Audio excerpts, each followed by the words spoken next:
Just like when they took pictures on the moon. How is that possible? Because they took a camera with them. Fairy tale land, hello. Hello?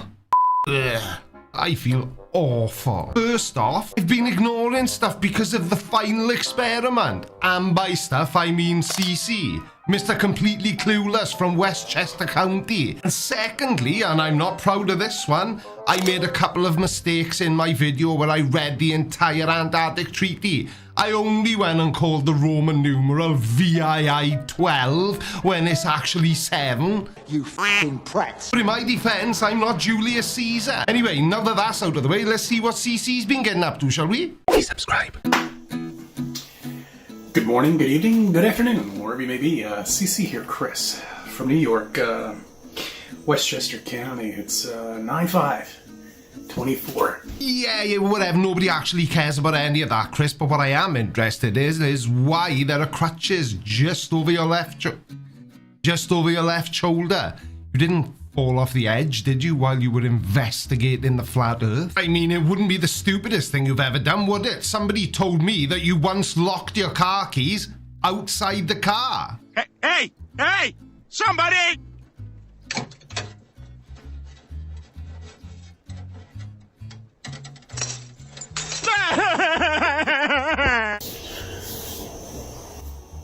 You ever been to the lake?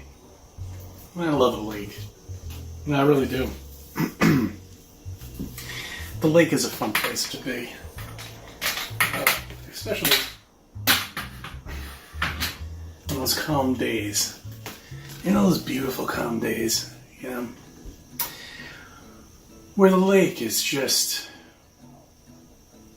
still as can be. Like a reflection, a mirror. Well, yeah, I like lakes just fine, but where are you going with this, CC? Because it's unusually coherent for you. So you have to understand, as still as that lake looks, they want you to believe you're flipping over backwards and forwards. Okay, and who exactly is they? And traveling at this enormous speed through space and movement, but you don't sense it. Imagine you're sitting on a train, Chris, moving along at a constant speed. You're sitting there comfortably, reading a book, and you don't feel like you're moving because everything around you, like the seats and the other passengers, even the air inside the train, is moving at that same speed. It's only when the train speeds up or slows down or turns that you feel any movement. The Earth is like that train. It's spinning and orbiting the sun at a constant speed, and we are spinning and orbiting along with it.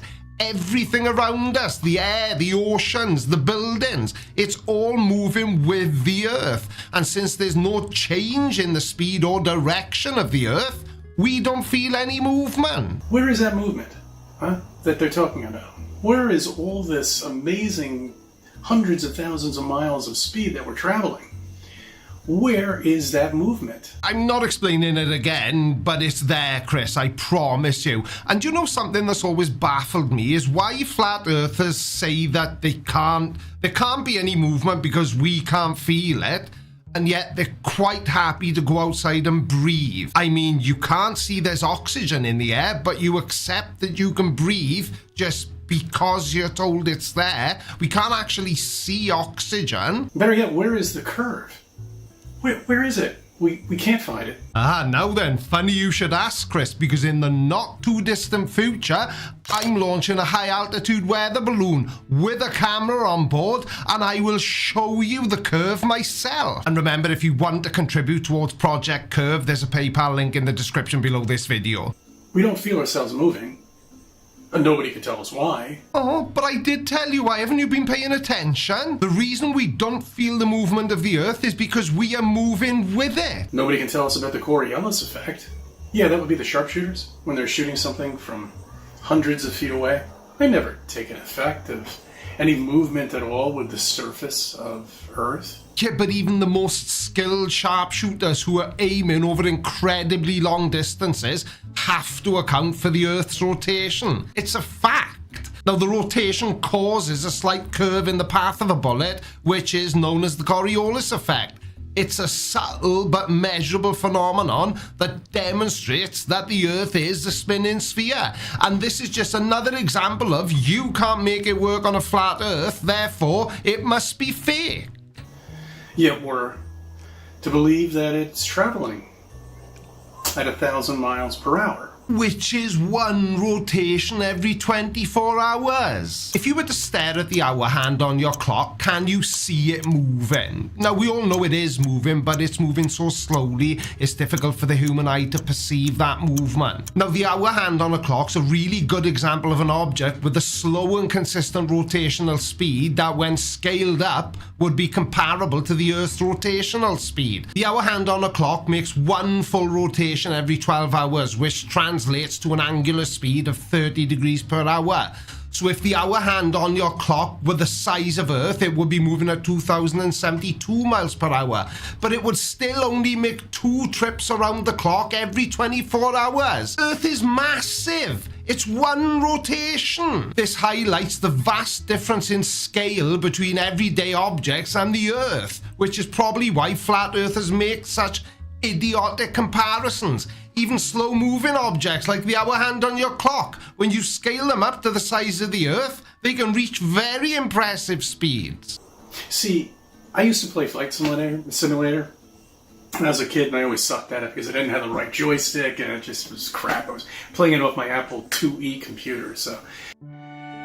Sorry, I'm just playing the world's tiniest violin. CC, we don't care. Boo-hoo, you didn't have a very good computer when you were a child. Maybe that explains... No. Yeah, there was no Windows back then. Oh, did you see outside then? Windows wasn't invented until 95. That's made it simple for anybody to get on the computer now. Right, my bad, CC. You meant Windows as in the operating system. It doesn't matter, carry on. See, Flight Simulator never had or simulated the Earth moving while you were landing the plane. I mean, it was hard enough to land that thing with the shitty joystick you had for your Apple IIe or Apple IIc computer, let alone having Earth moving like that. You know, sometimes I could literally just burst into tears. The original Microsoft Flight Simulator from 1982 didn't simulate Earth's rotation, you're right, Chris. And whilst the game was groundbreaking for its time in terms of flight dynamics and 3D graphics, the technology and computational power available back then were limited. So simulating the rotation of the Earth in real time would have been a significant computational burden. Now, later versions of the game gradually incorporated more advanced features and realism, including Earth's rotation. Hang on a second, why the bloody hell am I explaining this? It sounds to me like he's about to claim that Microsoft Flight Simulator proves the Earth is flat. I can feel it in my bones. I meant bones. I can feel it in my bones. Boner. Because when you look at Earth from far away from these supposed satellites, this fake CGI... Yes. So, if these satellites are supposed, which would imply that you don't believe they actually exist, I'm going to assume a couple of things about you then, Chris. So, you never use GPS on your phone, or you never use your phone for anything because satellites are fake, and you never check the weather forecast. It's all CGI, it's all bullshit. We don't have anything out there. You can't get out there. The radiation belt, the Van Allen belt, basically says that there's a dome up there. They had to come up with something. Yeah, and talking about coming up with something, Chris, you've just given me an epiphany. I've just come to a realization. You, along with lots of other flat earthers, don't even believe that space is a real place, which does beg the question, where the hell is the Earth even if it is flat? Because even a flat earther's got to be somewhere. But I digress. If space is fake and the Earth is covered in a dome, which is what you've said you believe multiple times, then what Van Allen belt? Where would that be? Why would you need it if space is fake? You know, I mean, this fairy tale land that they come up with, and people, they don't question it, they don't do anything, they don't think for themselves. Holy shitballs, I have never seen so much irony crammed into one sentence. We live in a fairy tale land. We don't think for ourselves. Come on, Chris. It's funny, but, you know, you've got to be joking. I had that belief too. I believe we lived on this fairy land. Cool, so even you were normal once then? I believed in all of it. I admit it. I'm not ashamed to say it. Then what the hell happened? Was it some sort of head trauma? Because I'd feel bad if it was. I mean, I'd feel bad that I make fun of you so often for the things you say. It wasn't that, was it? Just like when they took pictures on the moon. How is that possible? Because they took a camera with them. One night I was sleeping, I had the door open. We have a screen door in the front over there so no bugs will come in. And the main door open, beautiful outside. The moon was traversing through the sky like it always does. Full moon, bright as can be, almost as bright as the sun. I don't really think it would have been as bright as the sun, but the moon does reflect back to Earth about 12% of the sun's light that hits it. So, yeah, some nights it can look really bright. But as bright as the sun? No. What do you think it looks like on the surface there? Well, I've not been myself, but if I had to guess and base it on all the images we have, I'd say like your underpants, CC. Grey and dusty. What camera could possibly take a picture of anything on the surface of that? It was a modified Hasselblad 500EL data camera that was specifically adapted for use in the harsh lunar environment. Ask me another one, go on. Nothing about Roman numerals, so please. But yet it's a little gray spot. Where is the crater of the Apollo 11 when it landed? Well, if it had caused the crater, CC, then it would be on the moon, wouldn't it? Is that what you meant? Yeah. Fairy tale land, hello. Hello. Apparently in the summertime, the sun is further away from Earth. That's fairy tale land, okay? It's further away. Well, yeah, provided you're talking about the northern hemisphere summer. But it's hotter here on Earth when the sun is further away, or than it is when it's closer to us in the wintertime. Yeah, there seems to be some confusion on your part about how seasons on Earth work, Chris. Seasons aren't caused by Earth's change in distance from the sun. They're caused by Earth's axial tilt. Have you ever heard about the Dyson ball? Do you mean a Dyson sphere, which is a hypothetical megastructure that encompasses a star and captures a large percentage of its solar power output? No, never heard of it. Okay, that would be a spacecraft. Well, not a spacecraft. A city that would be around one of these stars. A hypothetical city, which is wrong anyway, because the exact structure of a Dyson sphere can vary, and the concept was first proposed by physicist Freeman Dyson in 1960. And it was inspired by science fiction writer Olaf Stapledon's early work. So it's not exactly a smoking gun, Chris, is it? Then all of a sudden, I think it was on one of the space magazines, that the, what's that new telescope out there? The James Webb telescope, whatever the fuck his name is.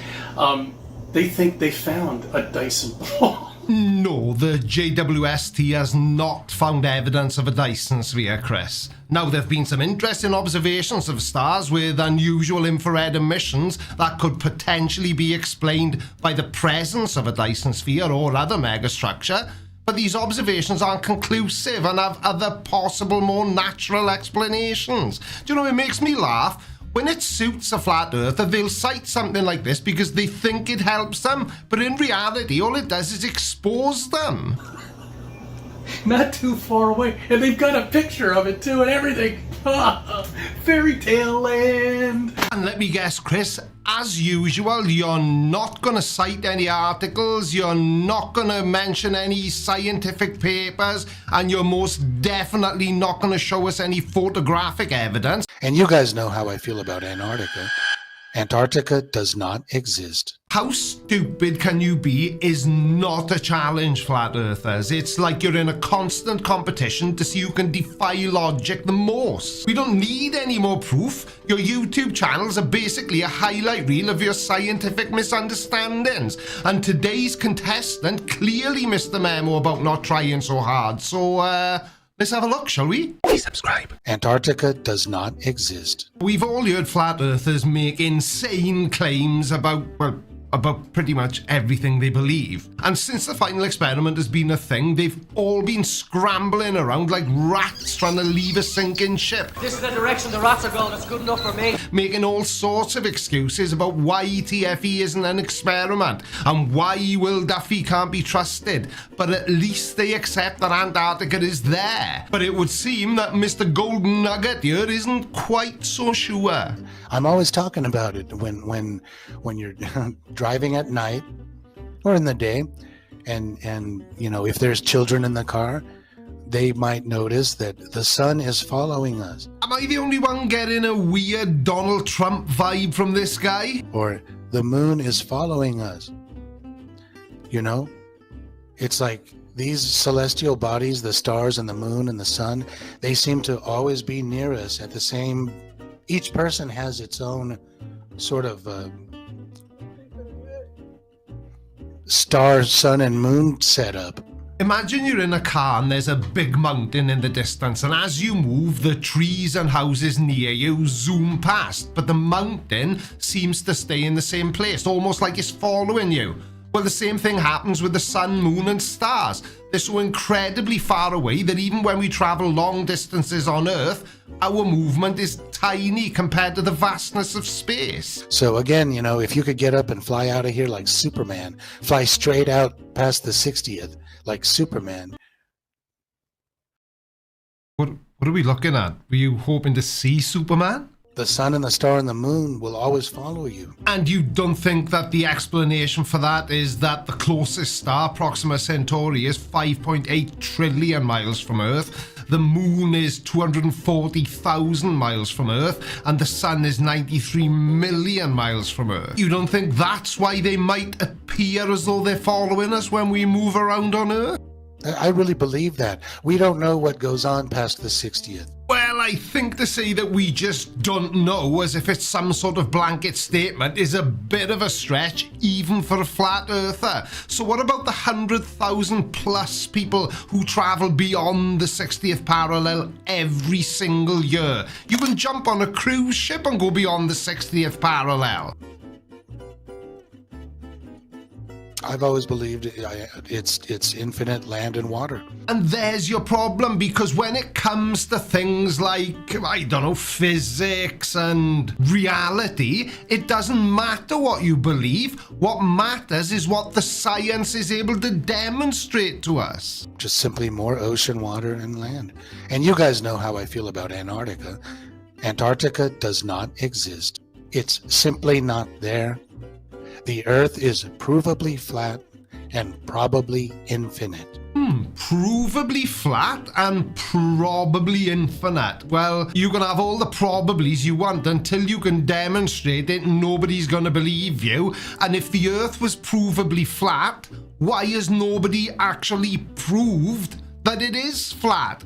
And as far as Antarctica not being there, I hope you're wrong, because Will and Dave McKeegan are going to be in for a shock when they try to land in a country that isn't there. Again, if you could fly out of here like Superman, south of the 60th, I believe the sun and the star and the stars and the moon will always be following you. They'll always be at that distance from you. Yeah, okay, I'll give you that one. When you fly beyond the 60th parallel, the sun, the moon, and the stars will be following you, and they will always be visible because they're so bloody far away. But at the risk of disappointing everybody, Will and Dave won't be flying down there like Superman. They'll be flying down there on an aeroplane. I feel like each person is a god of their own world in this creation. No, we're not talking about creation. That's a whole different topic.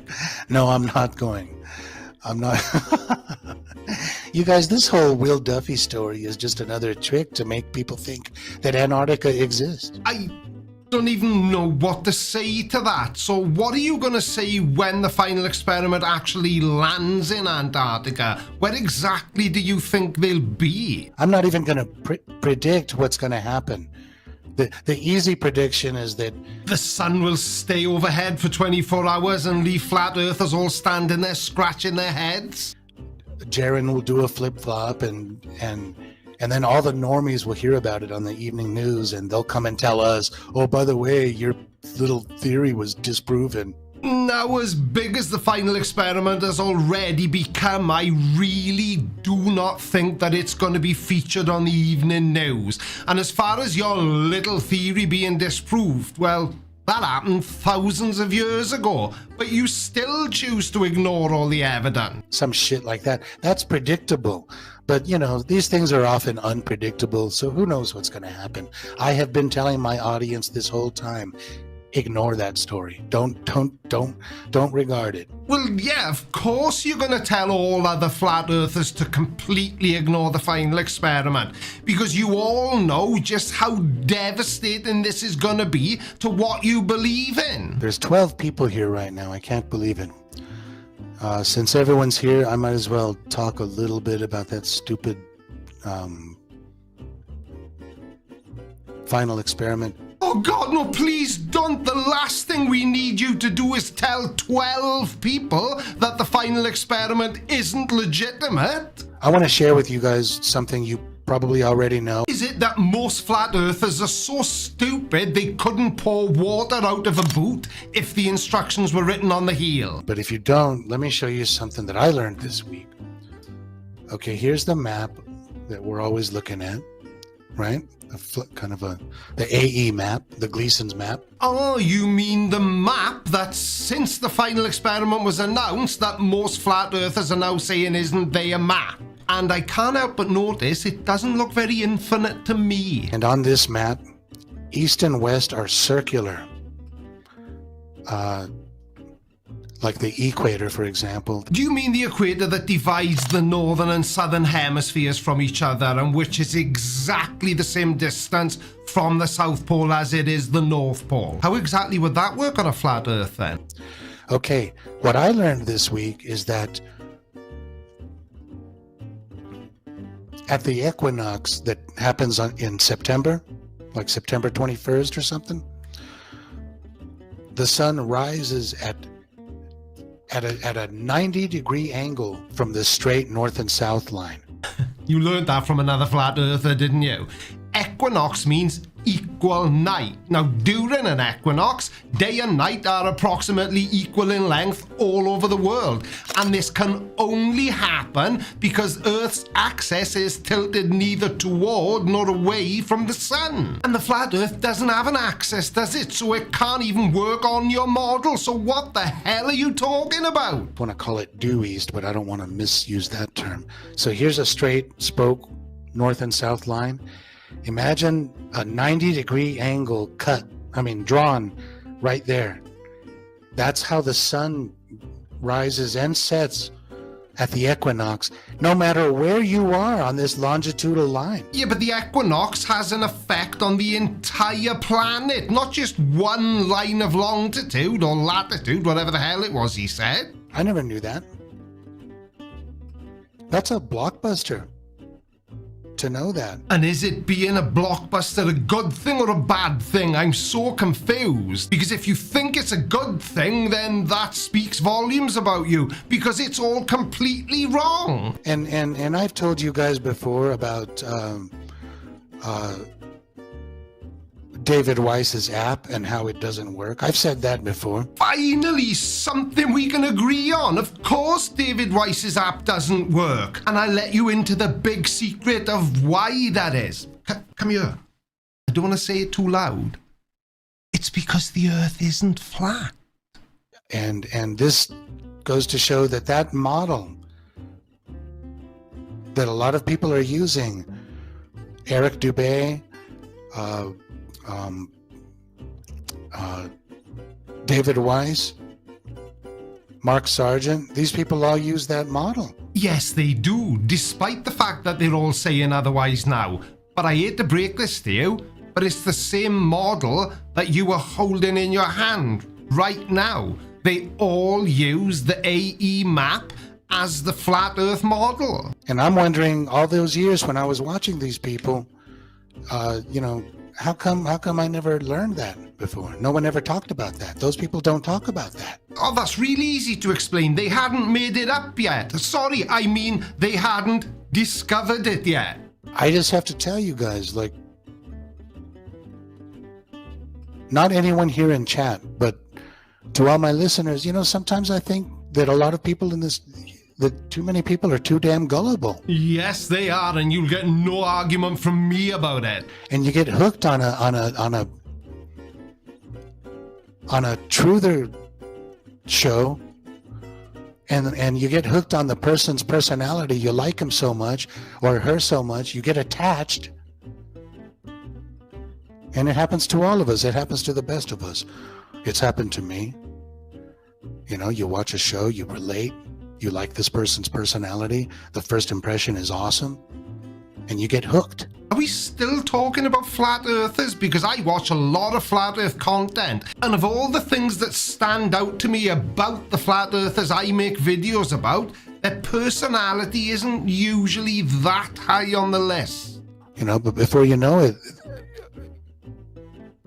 they're saying things, these content creators, or most of them are saying things that are not true. And they know it's not true. Thanks for clearing that up. Yeah, we're definitely still talking about flat earthers. I'm very disappointed in David Weiss to be selling this app, knowing about what I just talked about.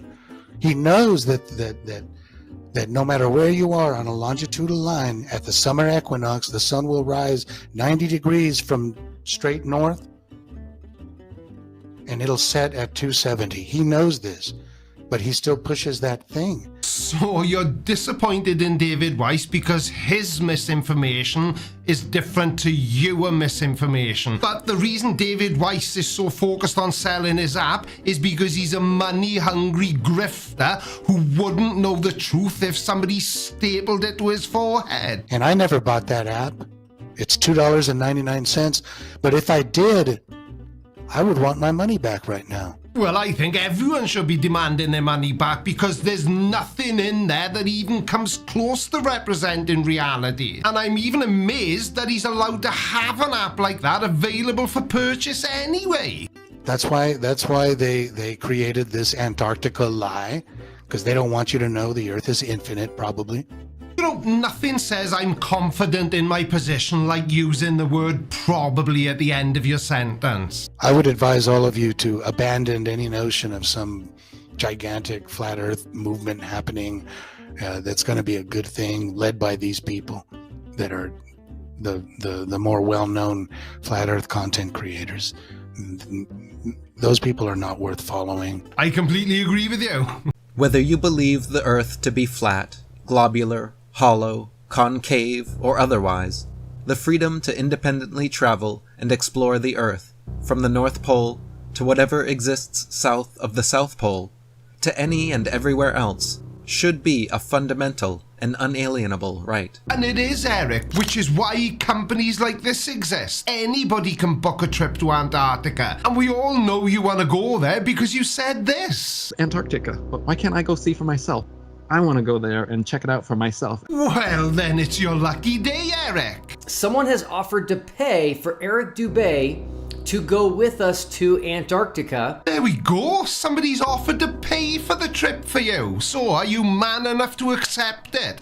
Are you as confident in your position as I am in mine, which is why I've made this pledge? Creaky has publicly agreed to make a video proclaiming himself to be a flat earther if there's not a 24-hour sun. So, what do you think, Eric? Are you man enough to accept this? Are you as confident in your position as I am in mine? Because if you are, then there is absolutely no way you'll turn this trip down. Unless, of course, you're scared. Please subscribe. Military vessels near the North Pole and Antarctica have repeatedly barred independent teams of explorers from traveling into these heavily patrolled and restricted waters. The Antarctic Treaty prevents all independent travel south of the 60th degree south latitude. Yeah, but that just isn't true, Eric, is it? It's just a lie that flat earthers repeat because they know there's a 24-hour sun in Antarctica during the Antarctic summer, and they know that that is completely devastating to the flat earth.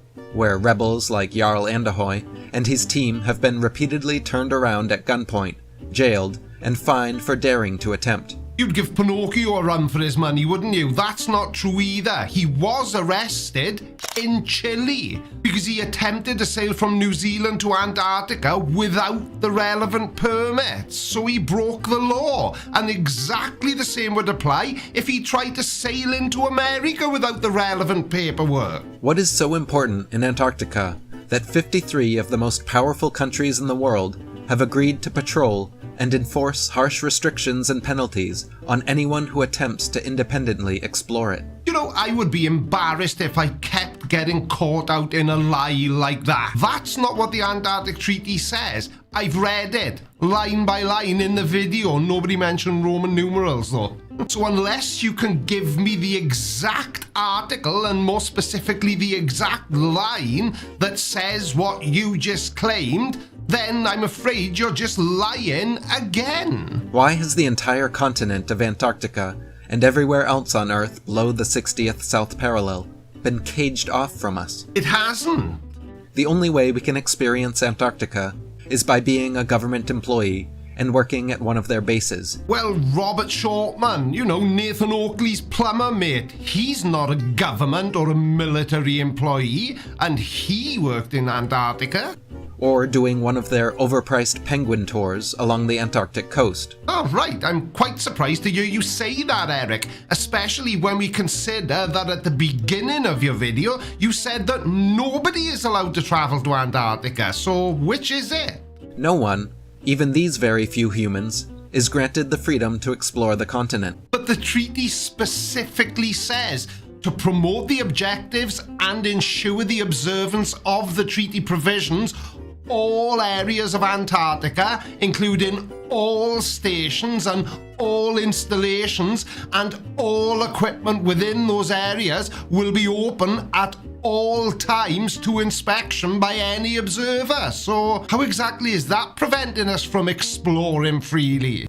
So even they are clueless as to what may exist at the furthest southern extents of the Earth. Oh yes, of course you're going to blame the mysterious they and them, but what you will never do is tell us who they and them is. The world's governments, militaries, media, schools, and literally everyone else except flat earthers. Okay, well I had no idea he was about to say that, but it sounds very much like what you're saying is that everybody in the world who isn't a flat earther is either a they or a them. So which one would I be? Claim with conviction and wholeheartedly believe that the South Pole is the southernmost extent of their globe. Ah, well that's where you're wrong, Mr. Dubé. We don't believe that Antarctica is the southernmost point on the globe. We know that it's the southernmost point on the globe because that's what all the science shows us. That's what makes science so cool. It's because you don't need to believe it. You just have to be able to accept and interpret the data. And all the data shows us that Antarctica is a continent located at the bottom, even though there technically isn't a bottom, of the Earth. It's the southernmost point on Earth. Bottom. And by definition, this must be the case, because to continue traveling southwards beyond this southernmost point is tantamount to traveling northwards. Now, if I was petty, I would say that it's not tantamount to traveling north, it's the equivalent, the exact same thing, because once you reach the southernmost point on the Earth, if you continue traveling in the same direction, you are actually traveling north. Luckily for you, I'm not petty. If the Earth is not a globe, however, and is actually an extended level plane, as claimed by flat earthers, continuing to travel south of the South Pole would not and could not bring the traveler back north. Yeah, I actually agree with you there. If the Earth was flat and you did travel to the southernmost point and tried to continue traveling south, you would just fall over the edge, wouldn't you? Oh, I do have one small question though. On the AE map, which is the most widely used flat Earth model, Antarctica is a ring all the way around the edge. So on your flat Earth model, south is in every direction, isn't it? So my question is, which south are we talking about here? On a flat Earth, the traveler would instead continue southwards into unknown southern territories that don't exist on a globe. So what, you mean somewhere like Narnia? If NASA, the world's governments, militaries, media, academia, and/or anyone else involved in maintaining the legitimacy of the globe concept truly wanted to shut up flat earthers once and for all, this is how easy it would be. Allow for independent travel south of the South Pole. But that's exactly what Will Duffy has arranged, Eric. Someone has offered to pay for Eric Dubé to go with us to Antarctica. So are you gonna say yes then? Because it certainly sounds like you would say yes. I mean, after all, you're so confident in your position, I really can't think of a single reason why you would decline the trip, especially when you consider that somebody's paying for you. Or livestream a full south to north circumnavigation of the supposed globe, starting in Antarctica and traveling south. But that's already been done as well. But the reason flat earthers don't accept that it's been done is because flat earthers know that it's impossible to do in one continuous flight, because there is not an aeroplane available today that can travel that sort of distance without having to land to refuel. Show the world's flat earthers that traveling south of the South Pole will somehow bring you north. So the only evidence you will accept that the Earth is a globe is for us to do something which was done in 1979. Okay, no problem. So the Trans-Globe expedition, which started in 1979 and finished in 1982 and was led by Sir Ranulph Fiennes, was the first successful journey to travel around the Earth lengthwise, north to south, using only vehicles that travel on land or water.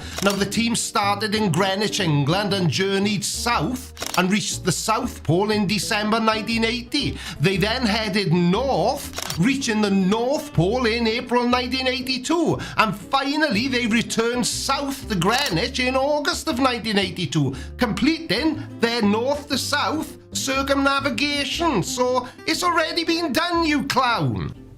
At the very least, show us what happens when a plane travels perfectly straight in any direction, starting from anywhere on Earth, for 48 hours.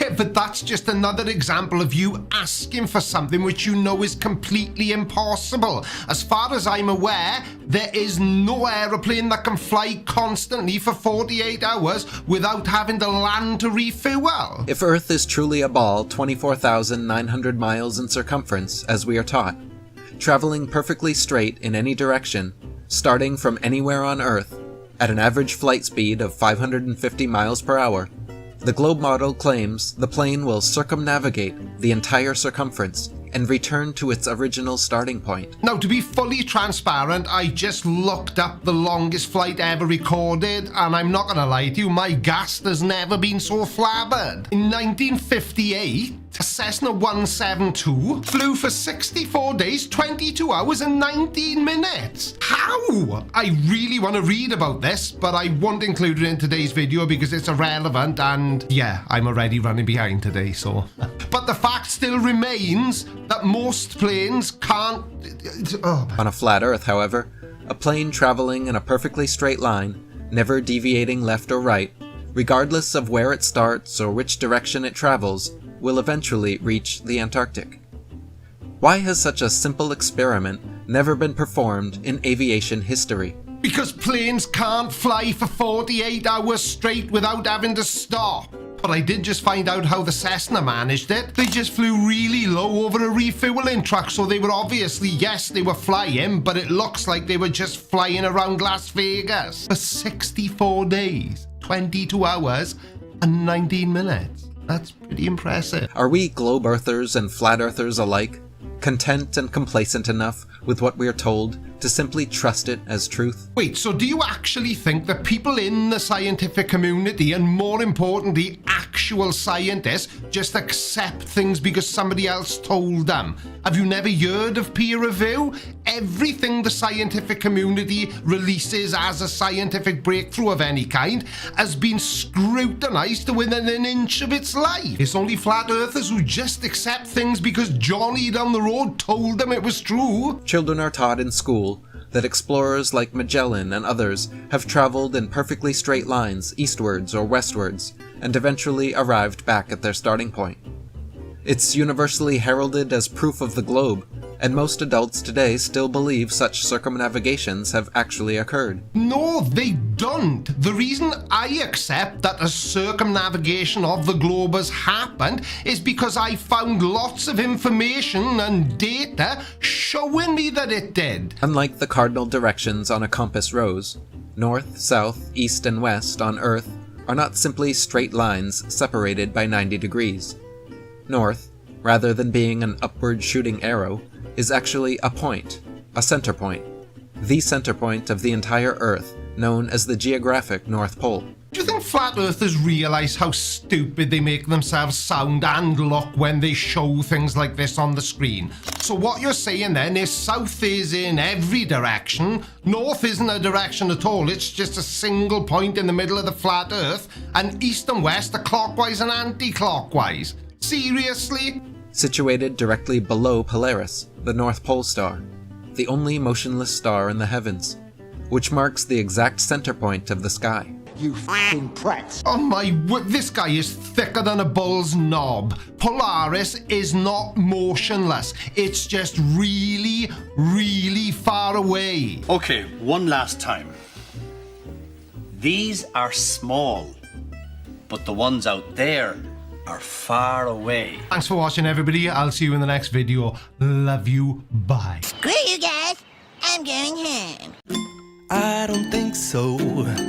No, no, no, no. I don't think so.